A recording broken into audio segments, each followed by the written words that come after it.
नमस्कार दर्शकों, आप देख रहे हैं अभय न्यूज का 12 नवंबर शनिवार शाम का बुलेटिन। मैं हूं आपके साथ आकांक्षा पिवाल। आइए लेकर चलते हैं आपको शहर की प्रमुख खबरों की ओर। इस बुलेटिन के प्रायोजक हैं पाकीज़ा।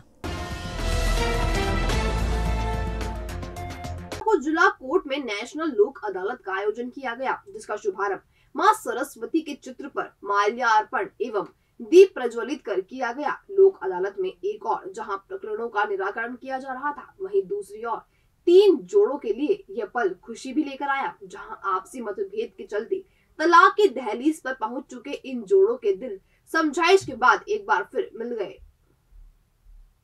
लोक अदालत में 44 खंडपीठों का गठन किया गया, जिसमें लिटिगेशन और प्रीलिटिगेशन के मिलाकर करीब 15,000 प्रकरण रखे गए, जिनमें से अधिकांश का निराकरण किया गया। इसी तरह विद्युत अधिनियम के अंतर्गत न्यायालय में लंबित प्रकरणों के निराकरण के लिए निम्न दाब श्रेणी के समस्त घरेलू, समस्त कृषि 5 किलोवाट भार तक के गैर घरेलू एवं 10 हार्स पावर तक के औद्योगिक उपभोक्ताओं को नियमानुसार छूट भी प्रदान की गई।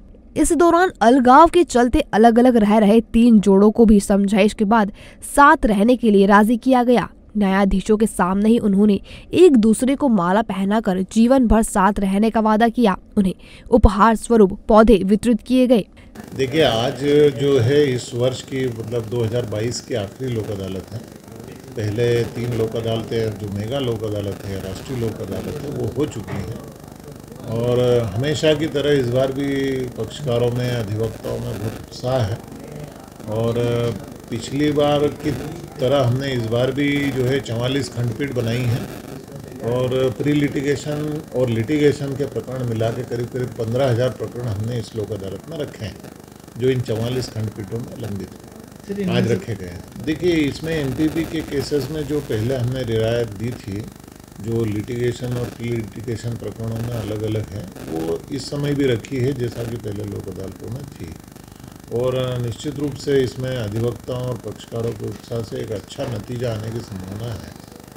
इससे हमें ये उम्मीद है कि जिन कैदियों को जमानत की सुविधा नहीं मिल पा रही थी, अपील नहीं हो पा रही थी और जिन कैदियों के बारे में उनके परिवारजनों को कोई संपर्क नहीं हो पा रहा था, गुमनामी की ज़िंदगी जैसे जी रहे थे, अन्य जिस प्रकार की जो शासन की कल्याणकारी योजनाएं उनका लाभ नहीं मिल पा रहा था, उन योजनाओं का लाभ हो सकता है इस योजना के माध्यम से प्रदान होगा।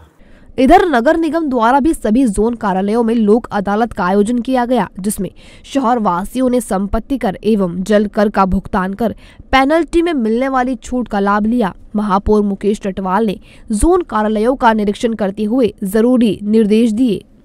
आज हमारी जो नेशनल लोक अदालत लगी, उसके माध्यम से नगर पालिका निगम में जो हमारे संपत्ति कर है, जल कर है, उसमें छूट दे रही है। तो छूट का लाभ उठाने के लिए हमारे शहरवासी यहाँ पर आए हुए हैं और करीब अभी हमारे जो चल करके हम बात करें तो करीब 20 लाख रुपए तक लोगों ने जमा किए हैं। वो 2.5 से 3 करोड़ हमारी संपत्ति करके जमा हुए। तो इस भारी मात्रा में हमारे उपभोक्ताओं को, हमारे नगरवासियों को छूट का लाभ मिल रहा है और मैं सबसे निवेदन करता हूँ कि भी यह शाम तक का समय तो सब लोग आकर के अपना जो बाकी का कर है वो जमा करें और नगर के विकास में हम सबका सहयोग करें। एक मां अपने लापता बेटे की तलाश में पिछले 15 दिनों से थानों के चक्कर लगा रही है। पुलिस ने ना तो उसकी शिकायत पर ध्यान दिया और ना ही उसके बेटे को तलाशने की कोशिश की।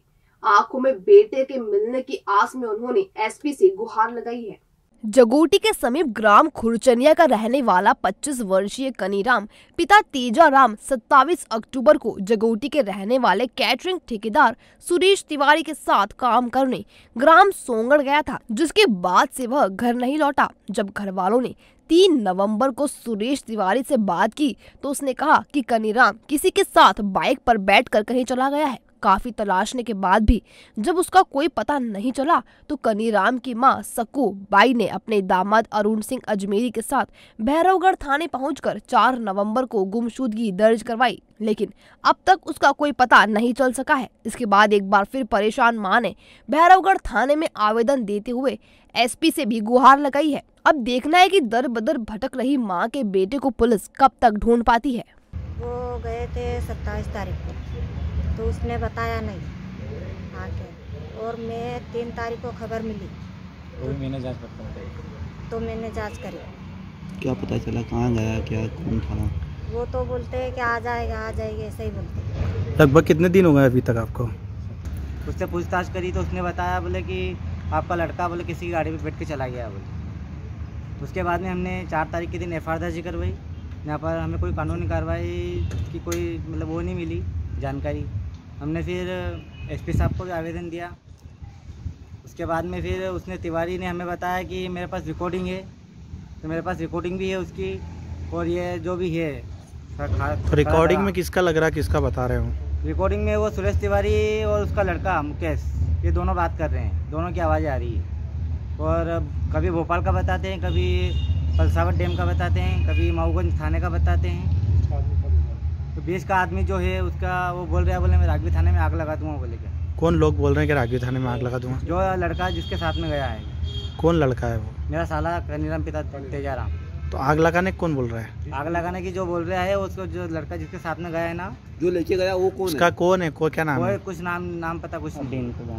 अच्छा, तो आपने कहाँ शिकायत करी, आपको कोई मदद नहीं मिल रही है? हमें कोई मदद नहीं मिली। पुलिस क्या बोल रही है? पुलिस की तरफ से हमें कोई अभी कोई जानकारी नहीं मिली। देखिए, मैं तो जन सहयोग करता रहता हूँ और इनकी भी मदद के लिए मैं तत्पर हूँ।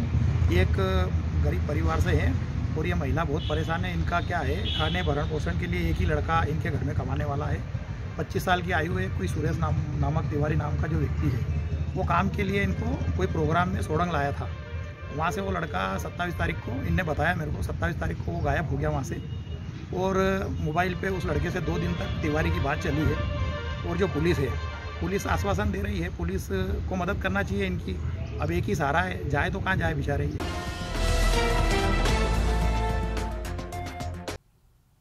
राहुल गांधी द्वारा निकाली जा रही भारत जोड़ो यात्रा के MP में आने से पहले कांग्रेस के दिग्गजों का मूवमेंट शुरू हो गया है। रविवार को सुबह 11:30 बजे कर्नाटक के प्रदेश कांग्रेस अध्यक्ष DK शिवकुमार उज्जैन आएंगे और भगवान महाकाल के दर्शन कर स्थानीय कांग्रेस नेताओं से चर्चा करेंगे। दरअसल भारत जोड़ो यात्रा इसी माह मध्य प्रदेश में प्रवेश करेगी। करीब 13 दिन यात्रा प्रदेश में रहेगी। नवंबर अंत में यात्रा उज्जैन पहुंचेगी। यहां राहुल गांधी भगवान महाकाल के दर्शन करेंगे। इसके बाद आगर रोड स्थित सामाजिक न्याय परिसर में उनकी सभा होगी, जिसे भव्य बनाने के लिए पार्टी अपने स्तर पर जुटी हुई है। यात्रा के आगमन और तैयारियों को लेकर कांग्रेस के दिग्गजों का पहुंचना शुरू हो गया है। इसी कड़ी में रविवार को कर्नाटक के प्रदेश कांग्रेस अध्यक्ष DK शिवकुमार उज्जैन आएंगे। महाकाल दर्शन के बाद वे सर्किट हाउस पर कांग्रेस नेताओं से चर्चा करेंगे। इसी दौरान वे मीडिया से चर्चा कर कर्नाटक से गुजर चुकी यात्रा के अनुभवों को साझा कर सकते हैं। सोमवार सुबह 9 बजे वे सड़क मार्ग से इंदौर रवाना हो जाएंगे। श्री विनायक फाइनेंस सर्विस, आपका विश्वास ही हमारा वादा। हमारे साथ आप बड़ी ही आसानी से पाएंगे गवर्नमेंट बैंक या प्राइवेट बैंक से सभी प्रकार के लोन। तो अब कम से कम ब्याज दर पर पाए home loan, mortgage loan, business loan, personal loan, ग्रामीण क्षेत्र में ग्राम पंचायत के पट्टे पर loan, gold loan, income tax return, दुकान का गुमास्ता, फूड लाइसेंस और सभी प्रकार के इंश्योरेंस के लिए भी विजिट कर सकते हैं। Shri Vinayak finance service B112 Mahakaleshwar नमकीन के ऊपर, इंदौर रोड, उज्जैन। या आज ही कॉल करें 9907432200 या फिर 9111068965। राष्ट्र सेविका समिति का पथ संचलन शनिवार को क्षीर सागर स्थित गांधी बालोद्यान से शाम 5 बजे निकाला गया। पथ संचलन कई मार्गों से होता हुआ पुनः क्षीर सागर पहुंचकर समाप्त हुआ। दरअसल पथ संचलन से पहले क्षीर सागर स्थित गांधी बालोद्यान में काव्य गीत गाया गया। इसके बाद मुख्य वक्ता एवं मध्य भारत प्रांत की सह कार्यवाहिका भारती कुशवाहा ने संबोधित किया। उन्होंने कहा कि पथ संचलन का उद्देश्य समाज को संगठित करना और नारी शक्ति को सशक्त बनाना है। साथ ही नई पीढ़ी की युवतियों को भारतीय संस्कृति का महत्व समझाना है। इसके पश्चात पथ संचलन शुरू हुआ, जो बहादुरगंज, मालीपुरा, फवारा चौक, एटलस चौराहा, नई सड़क, प्रकाश टॉकीज, कंठाल चौराहा, कोतवाली होते हुए पुनः क्षीर सागर उद्यान पर पहुंचकर समाप्त हुआ। संचलन में नगर निगम सभापति कलावती यादव, पूर्व महापौर मीना जोनवाल भी शामिल हुई। और इसी दृष्टि से उन्होंने समिति की स्थापना की थी और उसी उपलक्ष्य में प्रतिवर्ष हम समिति का पथ संचलन निकालते हैं ताकि एक संगठित शक्ति समाज के सामने लाई जाए और नई पीढ़ी इससे प्रभावित हो, नई पीढ़ी भी प्रेरित हो, क्योंकि आज की जो नई पीढ़ी वो पाश्चात्य संस्कृति से बहुत अधिक प्रभावित है। तो हमारे देश की जो श्रेष्ठ संस्कृति है उसके बारे में उसको पता चले और वह भी उन्हीं आचरणों को, उन्हीं गुणों को अपने व्यक्तित्व में समाहित करे जो हमारी संस्कृति के अनुरूप है और जो उनको एक श्रेष्ठ नागरिक बना सकती है। 11 से 13 नवंबर तक पंचमढ़ी में आयोजित की जा रही Madhya Pradesh state sub junior karate championship में उज्जैन के 3 खिलाड़ियों ने स्वर्णिम सफलता अर्जित की है। उन्होंने शहर सहित मध्य प्रदेश का नाम रोशन किया है। दरअसल पंचमढ़ी में हो रही कराटे चैंपियनशिप में शहर की उभरती प्रतिभा मितांशी यादव, मानस सोनी और वेदांश सोनी ने गोल्ड मेडल जीता है। उनका चयन दिल्ली में होने वाली नेशनल चैंपियनशिप के लिए किया गया है। तपोभूमि प्रणेता आचार्य प्रज्ञा सागर जी महाराज ने शनिवार को A++ ग्रेड प्राप्त शासकीय माधव विज्ञान महाविद्यालय पहुंचकर विद्यार्थियों से संवाद किया। उन्होंने कहा कि ज्ञान अज्ञान भी है और विज्ञान भी अज्ञान भटकाव का कारण है और विज्ञान उलझनों को सुलझाने वाला विशिष्ट ज्ञान है। इधर संवाद के दौरान आचार्य प्रज्ञा सागर जी महाराज ने विद्यार्थियों को भगवान श्री कृष्ण और महावीर स्वामी का भी उदाहरण दिया। उन्होंने कहा, इन्होंने धरती को जो सद्ज्ञान दिया है वह आज भी प्रासंगिक है। कार्यक्रम को उच्च शिक्षा मंत्री डॉक्टर मोहन यादव ने भी संबोधित किया। इस मौके पर विद्यार्थी एवं गणमान्य जन उपस्थित थे।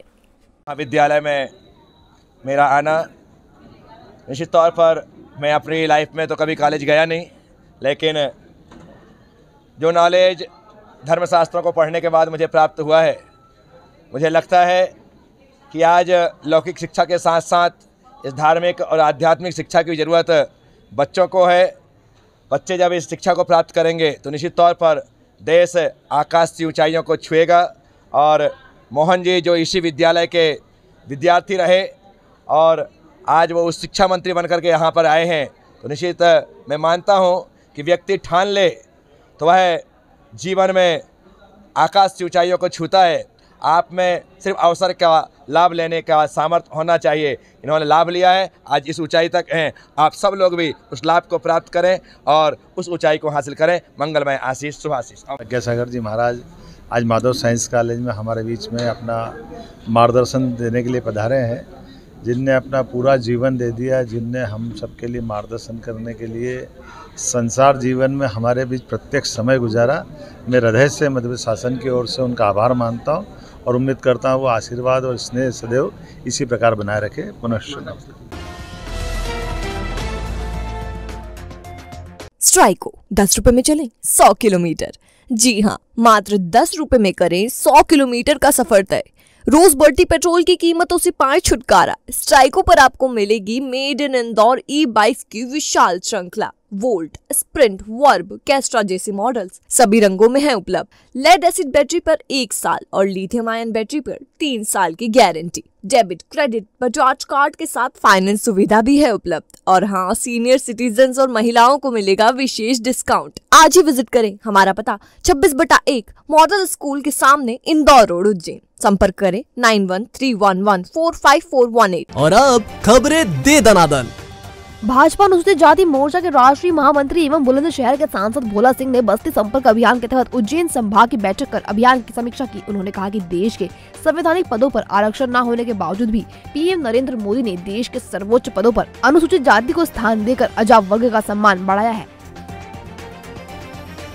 मुस्लिम युवक द्वारा हिंदू युवती को शादी का झांसा देकर 2 साल से लिव इन रिलेशनशिप में रहकर दुष्कर्म करने की शिकायत पवासा थाने पर युवती ने की है। दोनों की मुलाकात 2 साल पहले इंदौर के खजराना में हुई थी। पुलिस ने शिवाजीगंज थाना क्षेत्र के कसाईवाड़ा केडी गेट पर रहने वाले युवक के खिलाफ दुष्कर्म सहित अन्य धाराओं में केस दर्ज किया है।